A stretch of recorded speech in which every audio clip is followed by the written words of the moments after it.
Seja bem-vindo à Primeira Igreja Batista do Pará. Seu vídeo já vai começar. Mas antes, não esqueça de se inscrever, dar o like e ativar as notificações. E a gente, quando eu falava, a gente fica pensando em qual texto trazer, qual texto pregar num congresso. E a tendência, geralmente, não sei se os outros irmãos pregadores aqui compartilham dessa preocupação, é tentar pregar um texto, assim, não trazer algo novo, porque ninguém ensina nada novo, e a ideia não é, um pregador não vem aqui para ensinar, um pregador vem para expor a palavra de Deus, porque o poder está na palavra e não no pregador. Mas a gente sempre fica pensativo, ainda mais quando tem outros pregadores, e aí eu escolhi dois textos, pensei em dois textos para pregar. O primeiro foi o texto que o pastor Kleber pregou, mas eu tinha duas opções. Mas, na verdade, quando eu decidi mesmo, comecei a rever esse texto e pensar nesse texto, e é um desafio. Porque sabe qual é o nosso problema? É que nós temos a tendência de nos acostumar com algumas coisas, e ao passo que isso vai acontecendo e lidando, a gente vai perdendo o verdadeiro impacto que textos da palavra de Deus deveriam ter. Eu comparo isso muito mal comparado com algumas viagens que algumas pessoas fazem conosco lá no estado do Amazonas. Eu lembro assim, quando a gente recebe grupos, por exemplo, de São Paulo, do Rio Grande do Sul, eles viajando no barco, cada salto de um boto é uma foto. E os irmãos ficam ali esperando o boto pular. Quando eu cheguei lá, na minha primeira viagem, na verdade, em 2010, eu fui assim também. Pegando uma foto, eu achava a paisagem linda. Com o tempo, a gente vai meio que se acostumando, Aquilo já não traz mais a mesma vibração que a gente tem. E hoje a gente vê os outros grupos indo, a gente percebe como aquilo ainda fala, é algo interessante para as pessoas que estão visitando pela primeira vez. Às vezes, eu penso que textos como Mateus capítulo 28, por conta de tanta, essa intimidade, conhecimento que a gente tem já do texto, estamos acostumados. Inclusive foi o texto escolhido para o congresso, muito bem escolhido, por sinal. Mas eu gostaria de pensar com você nessa noite, no texto de Mateus capítulo 28, não como um texto ideal para uma conferência missionária, para um congresso missionário. Certa vez eu ouvi isso, numa reunião de uma igreja, eles estavam pensando, e aí, qual o texto? Mateus 28, é esse mesmo, se não é esse, é Atos 1:8. Mas pensar nesse texto de Mateus 28, não como uma campanha de missões, não como um programa missionário, mas olhar para esse texto como ele deve ser olhado, e entender que toda a construção que o evangelista Mateus fez, toda a intenção que ele tinha, quando a gente pensa no propósito do livro de Mateus, é provar o caráter messiânico do nosso Senhor Jesus, que ele era o rei. Por isso que teólogos, estudiosos dão a ênfase do evangelho de Mateus, apresentando Jesus como rei. E é perceptível isso numa leitura panorâmica. Por exemplo, do capítulo 1 até o capítulo 4, o que a gente tem é a encarnação e a preparação do rei. Logo em seguida nós temos a proclamação dos princípios do rei, que é o grande conhecido Sermão do Monte. A manifestação do poder do rei nós temos no capítulo 8 ao capítulo 11. E aí então começam as oposições ao rei, Isso chocando com a liderança judaica, capítulo 11 até o capítulo 13. Preparação para a rejeição final do rei, capítulo 13 até o 19. Aí então a apresentação oficial da rejeição a esse rei, capítulo 19, verso até o capítulo 25. E então a parte final, crucificação, ressurreição. E então, chegamos no capítulo 28, um rei nos comissionando. E é por isso que a igreja do Senhor Jesus precisa olhar para esse texto, não como um texto que nós estamos já acostumados, ótimo para um congresso de missões.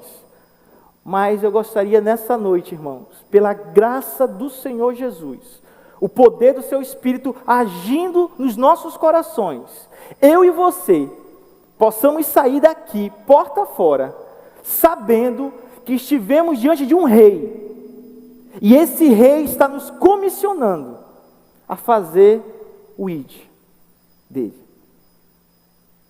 Você percebe o intento, né? essa vontade de Mateus provar isso, tanto é que no capítulo 1 ele apresenta na genealogia Jesus como descendente de quem? Davi, o rei. Leiamos o texto, capítulo 28, a partir do verso 16. 16 porque eles nos apresentam um contexto muito importante. O texto diz assim: então os 11 discípulos partiram para a Galiléia e foram ao monte que Jesus havia indicado. Quando o viram, o adoraram. Alguns deles, porém, duvidaram. Jesus se aproximou deles e disse: toda autoridade no céu e na terra me foi dada. Portanto, vão e façam discípulos de todas as nações, batizando-os em nome do Pai, do Filho e do Espírito Santo. Ensinem esses novos discípulos a obedecerem todas as ordens que eu lhes dei. E lembre-se disto: estou sempre com vocês até os fins dos tempos. É um rei que nos comissiona. Nós somos comissionados por um rei. E quando nós pensamos em toda a dimensão desse comissionamento, e quando eu olho no espelho, quando eu olho para o contexto desses discípulos aqui, desses apóstolos, quando eu olho a realidade que nós temos, irmãos, eu fico me perguntando, como representar um rei assim? Como caminhar e representando, pregando, indo, obedecendo essa grande comissão? A conclusão que eu chego é que é impossível para pessoas fracas, para pessoas falhas, que nem eu e que nem você, e que nem os discípulos aqui. E o Senhor Jesus sabe disso. Tanto é que o contexto apresenta. Versos 16 e 17 é um ambiente de dúvida. Os discípulos, alguns adoram, mas outros o que, irmãos? Duvidam. E é por isso que a igreja do Senhor Jesus, a igreja, realiza a missão pelo poder do rei, orientada pelo plano do rei e encorajada pela presença do rei. Se eu pudesse resumir essa passagem bíblica numa só frase, dando essa mensagem central do que é o ensinamento aqui, é isso. Nós, como igreja, irmãos, realizamos a grande comissão simplesmente e unicamente pelo poder do rei que nos comissiona. Encorajados e também orientados por esse plano e por sua presença. Vejamos no texto então essas verdades que eu acabo de falar.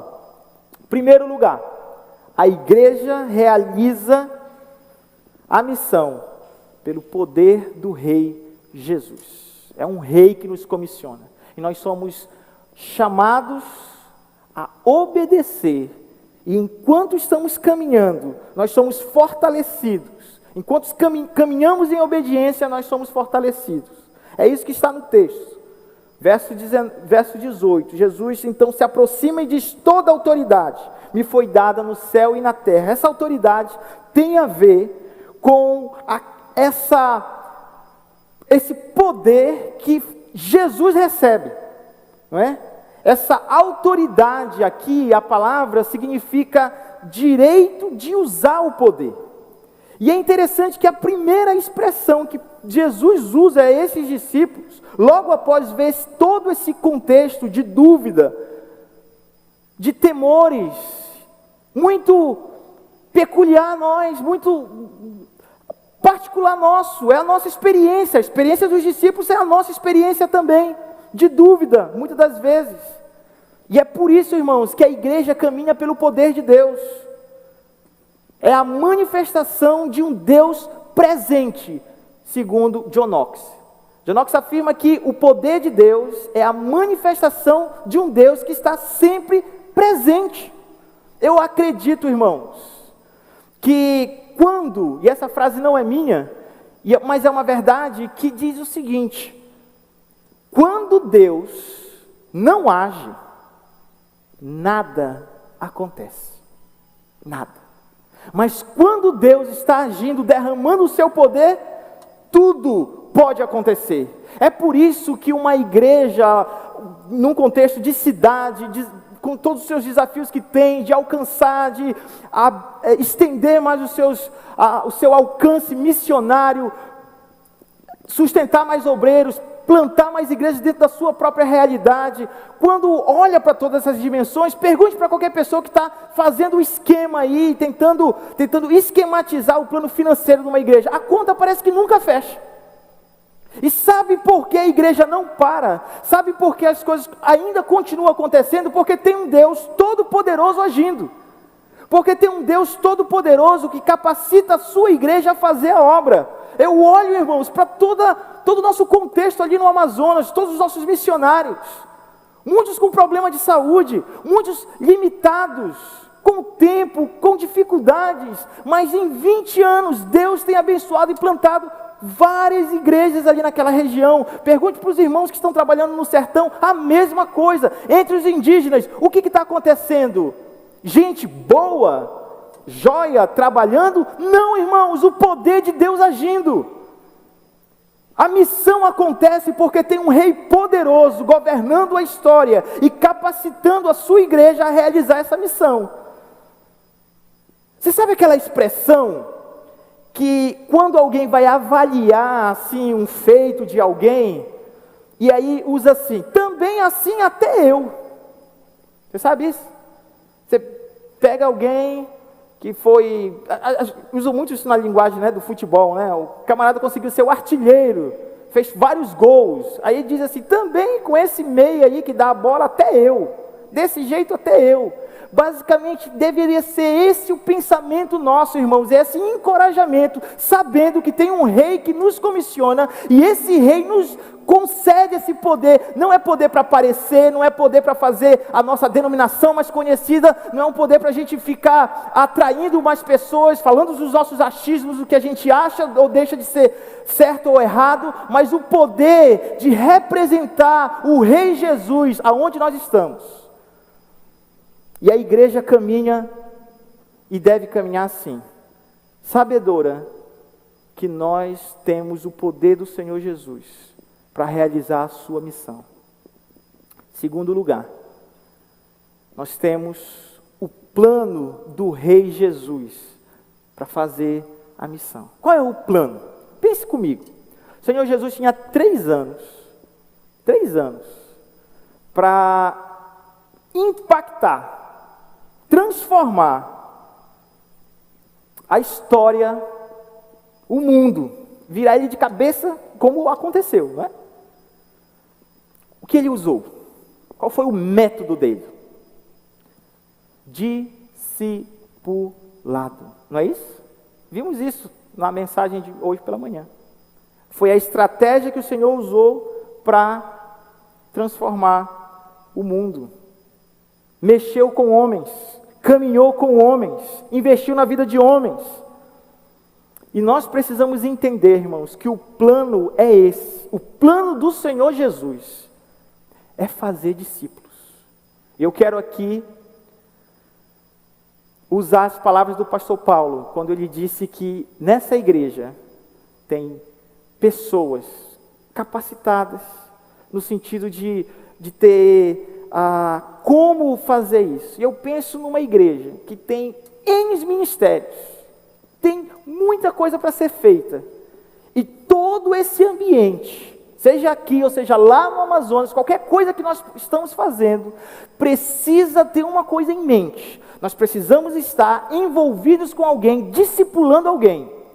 E é interessante que numa igreja como essa, ministérios que existem, todos eles te colocam diante de pessoas. Você já parou para pensar? que qualquer ministério que você possa se envolver aqui nessa igreja local, vai te colocar com pessoas do seu lado para caminhar. Essas pessoas aqui que há pouco foram batizadas porque alguém caminhou com elas, discipulou elas. Irmãos, é isso que nós precisamos entender. A missão é fazer discípulos. Tanto é que a ordem desse texto a ênfase está não no ide, mas sim no façam discípulos. O mandamento está no façam discípulos. A ideia é, enquanto nós estamos indo, enquanto caminhamos, enquanto você está caminhando, então a minha caminhada foi daqui para o Amazonas, então é por isso que lá eu estou fazendo discípulos. Enquanto vocês estão aí caminhando, lá para as docas, lá para a universidade, lá para o trabalho, vocês precisam estar então envolvidos com pessoas, de uma forma que essas pessoas estejam sendo conduzidas a Cristo. Precisamos ser essa comunidade de pessoas que é atraente. E eu entendo muito o que o pastor pela manhã falou, e a necessidade que a gente precisa falar sobre isso mesmo, irmãos. Às vezes, somos crentes tão cara fechada, sabe, duro, que não atrai ninguém.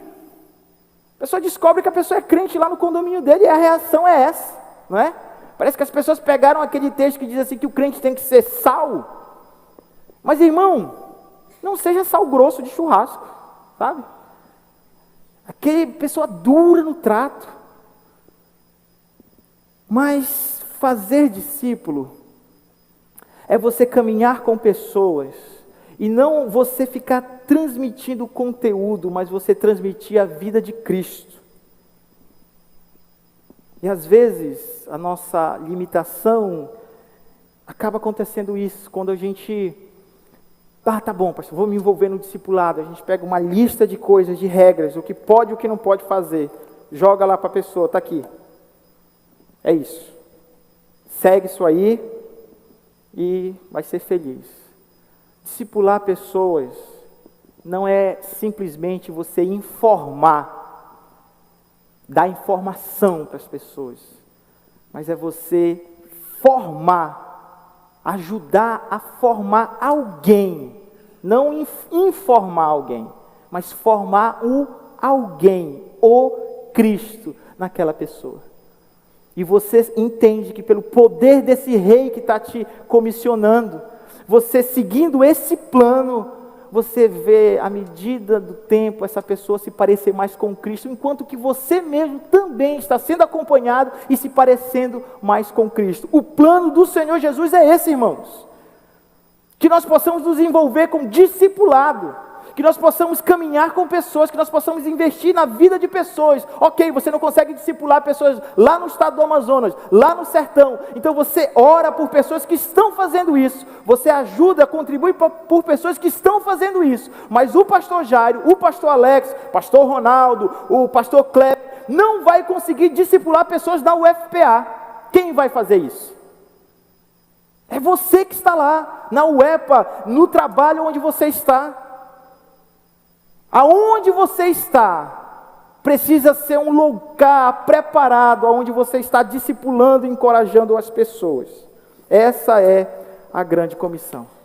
Nós temos muitas pessoas para discipular, irmãos, como foi falado aqui no culto anterior. Indígenas é o primeiro segmento menos evangelizado do Brasil. 121 etnias, sem ainda a presença do Evangelho. Comunidades ribeirinhas, segundo segmento, mais de 10 mil comunidades sem a presença do Evangelho. Terceiro lugar, ciganos, da tribo Calon, 700 mil pessoas ainda precisando ouvir o Evangelho. Os sertanejos, e aqui está o pastor Kleber, pode até corrigir, me ajudar nos dados depois, mas aqui eu tenho um registro de 600 comunidades sertanejas, que precisam ainda, mais de 600, né? Comunidades sertanejas precisando do Evangelho de Cristo. Os mais ricos dos mais ricos, os mais pobres dos mais pobres. Quilombolas, comunidades quilombolas, carecendo do poder do Evangelho, carecendo de pessoas que estejam ali discipulando, formando Cristo nas pessoas. Irmãos, vou falar algo para vocês aqui. Morar numa comunidade, seja ribeirinha, seja sertaneja, seja qualquer lugar, campo missionário, estar lá como missionário, eu e minha esposa, ter uma casa lá, isso não define que a missão está acontecendo. Você está lá no seu trabalho, não define que o evangelho chegou lá no seu trabalho, na sua faculdade. Irmãos, em primeiro lugar, nós precisamos entender que eu estando lá, servindo a esse rei, representando esse poder, eu preciso estar envolvido com pessoas, discipulando pessoas. No caso lá nosso, plantando igrejas, você aqui se envolvendo com pessoas, conduzindo essas pessoas. Só ficar lá, é bem provável que, infelizmente, acontece às vezes, de pessoas vão lá, pode até estar no campo missionário, só morando entre as pessoas. Mas se não tem pregação bíblica e conduzindo pessoas a serem discipuladas, a que Cristo seja formado nelas, não. Tem alguém morando lá, mas o evangelho ainda não chegou lá. Você pode estar lá no seu trabalho, mas se você não abrir a boca, se você não chamar as pessoas, se você não desafiar as pessoas, o poder do evangelho ali precisa agir e deve agir por meio da sua vida. Mas o texto continua dizendo, ensinando-os a guardar todas as coisas que eu vos tenho ordenado. E aí então, sabendo toda essa limitação que nós temos, o texto diz, e eis que estou convosco todos os dias. Nós somos seres limitados, irmãos, fisicamente, emocionalmente. E Deus sabe disso. Deus sabe das nossas limitações. E é por isso que na grande comissão, a comissão desse rei, Ele dá o poder. Ele deu o plano para a gente seguir. Mas também Ele deu essa promessa, que é a presença do Rei Jesus todos os dias conosco, na caminhada. Pessoas que olharam para o Senhor Jesus e duvidaram. Uns creram, outros duvidaram. Mas em obediência, andando, caminhando, foram encorajados. E é assim que nós devemos fazer, irmãos. E essa presença desse Rei é constante conosco. E é por isso que essa presença pode ser percebida por mim e por você. Primeira maneira, palavra de Deus. Nós temos a palavra de Deus para ler e se alimentar todos os dias. Ah, pastor, eu estou com dificuldade, eu não estou conseguindo sentir a presença de Deus. Mas o irmão não pega na Bíblia para ler. Como que você vai perceber a presença do Senhor Jesus com você se você não está lendo a sua palavra? Nós temos a presença do próprio Deus dentro de nós por meio do seu Espírito, que está ali confortando, consolando, e por meio de uma leitura bíblica, uma vida séria de leitura bíblica, esse Espírito Santo tem liberdade, como foi dito, essa vida onde o Espírito Santo age, tem liberdade para trabalhar na nossa vida. Temos a palavra de Deus, nós temos a presença de Deus em nós, e nós também temos o povo de Deus. Quantas e quantas vezes a manifestação, essa prova que Jesus está presente nas nossas vidas, vem como? Com a vida de outro irmão. A preocupação dele, uma pergunta, uma oração, irmão, vou aqui, estou caminhando com você, e isso tudo dentro de um ambiente discipulado. E temos a própria fala do Senhor Jesus. Eis que estou convosco todos os dias. Vejamos uma experiência de um pastor, missionário. Veja o quanto isso é impactante. 2 Timóteo, capítulo 4, o verso 16 e 17. Homem de Deus, plantador de igreja, com as suas limitações, com as suas fraquezas, com as suas dificuldades. Como eu e você, irmãos. Paulo era gente como a gente, que também tinha as suas necessidades, passou por suas lutas. E ele diz assim no seu testemunho final, verso 16 do capítulo 4 de 2 Timóteo, na primeira vez que fui levado perante o juiz, ninguém me acompanhou, todos me abandonaram, que isso não seja cobrado deles. Mas veja o verso 17, irmãos, mas o Senhor permaneceu o que, irmãos?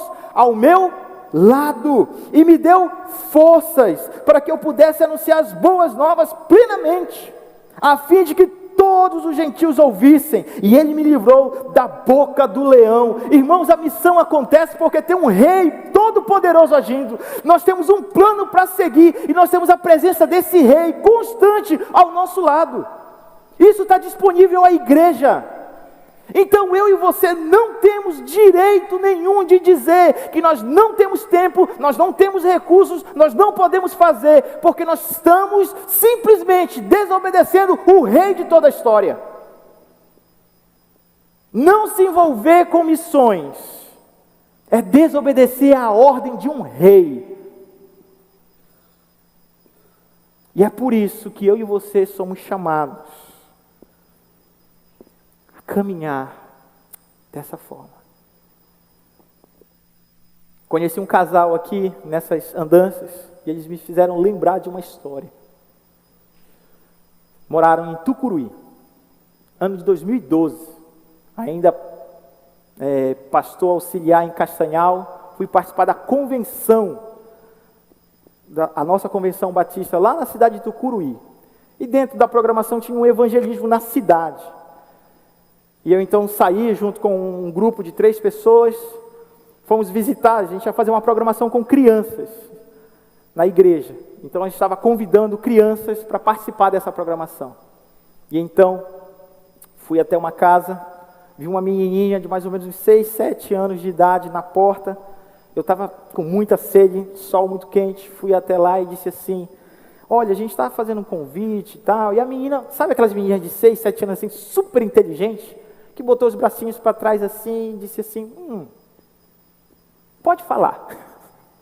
Eu disse: olha, a gente está aqui fazendo um convite e tudo mais, e você aceita o convite? Seus pais estão em casa? Ela disse: não.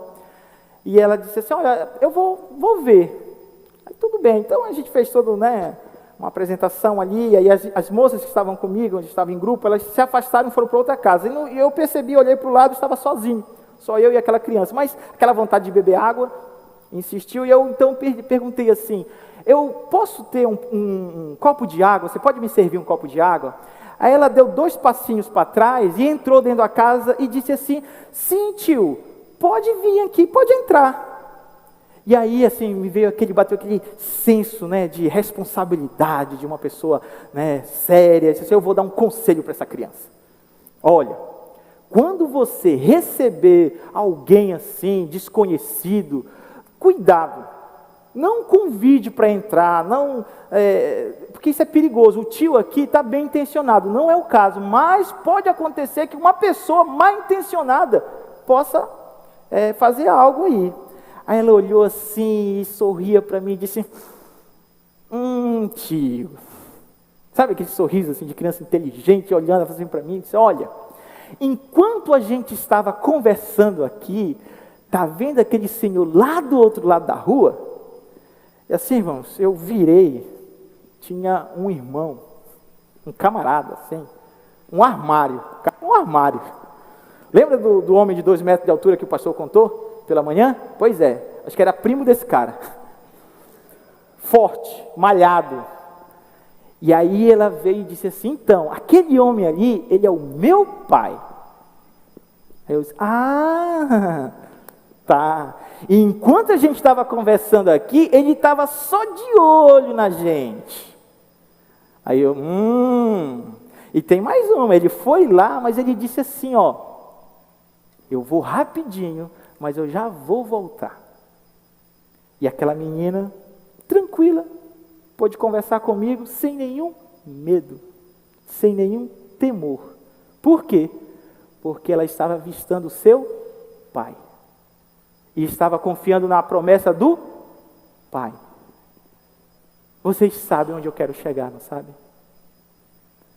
Queridos, por que nós, com os recursos, eu vou falar em primeiro lugar dos recursos que nós temos, o que Deus colocou nas suas mãos, o trabalho onde Ele te colocou, o lugar onde Ele te colocou, a família onde você está inserido,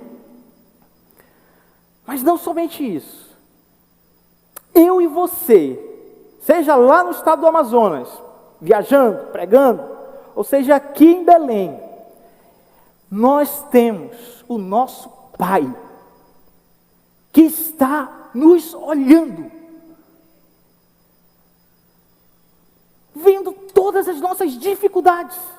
E a presença desse Pai conosco não significa que nós vamos ter uma vida sempre boa, perfeita e agradável. Irmãos, tem tombo, tem dificuldades, tem dia que o nosso coração está desse tamanhinho.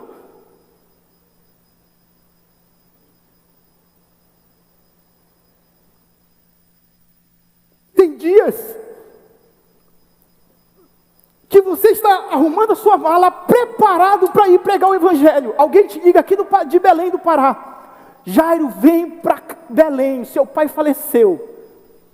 E eu ali dando aula em outra cidade. Tem dias que acontece isso, irmãos. Notícias ruins chegam para todos, problemas chegam para todos, dificuldades chegam para todos, mas nós não dependemos das circunstâncias. A nossa vida está baseada no Rei que nos comissionou, no poder desse Rei. E o que nós precisamos fazer é seguir o seu plano, se envolver com pessoas, amar pessoas, caminhar com pessoas. E nessa caminhada com essas pessoas, vai ter frustrações, vão ter dificuldades, essas pessoas que a gente está discipulando vão cair, vão fraquejar, lugares onde a gente apontava que ia dar certo, às vezes não dá. Mas saiba de uma coisa, querido, esse Pai está nos olhando, está nos cuidando, está vendo a sua igreja. Ele não abandonou a sua igreja, e Ele disse que vai voltar. Sabe o que esse texto me ensina também sobre a grande comissão? Eu estou sempre com vocês até o que, irmãos? Os fim dos tempos. Ou seja, vai haver um momento que isso vai parar. A missão não é para toda a eternidade, a adoração sim. A missão não existe em primeiro lugar. Missão só existe porque a adoração não está acontecendo em todo canto. E eu e você precisamos caminhar encorajados nisso, confiados nessa verdade. Em primeiro lugar, então, aplicando o que a gente conversou aqui. Entenda que você não tem poder e nem autoridade. Dependa de Jesus. Saber disso, irmãos, é caminhar em dependência do Senhor Jesus. A igreja realiza a missão orientada pelo Rei, que deu a comissão. Foi Ele que deu a comissão, é o plano dEle, é o jeito dEle. A gente não precisa inventar moda, e graças a Deus por isso. Pense num camarada que não é criativo, sou eu.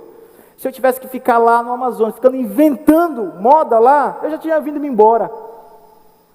A gente precisa fazer o simples, caminhar com pessoas, pregar o Evangelho, esse Evangelho ser autêntico. Essa pregação bíblica, onde desafia o pecador, onde chama ele para uma decisão, caminhar com essa pessoa, até que a imagem de Cristo comece então a ser formada nessa pessoa. Você chama ela para o compromisso, que é o batismo, caminha com essa pessoa, prepara ela para o quê? Para ela investir na vida de outro, e você sai dessa pessoa e já vai para outra, e assim a multiplicação vai acontecendo. Esse é o plano.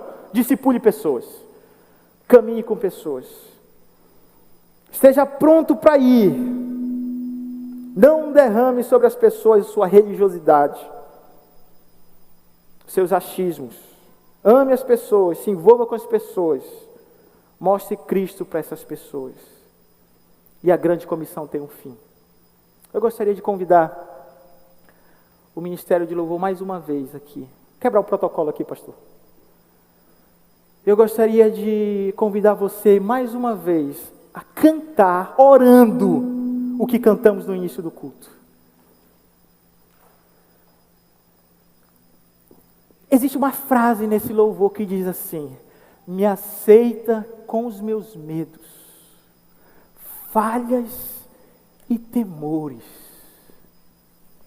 Eu tenho certeza que a começar de mim aqui, todos nós somos pessoas que temos as nossas falhas ainda, que temos os nossos temores.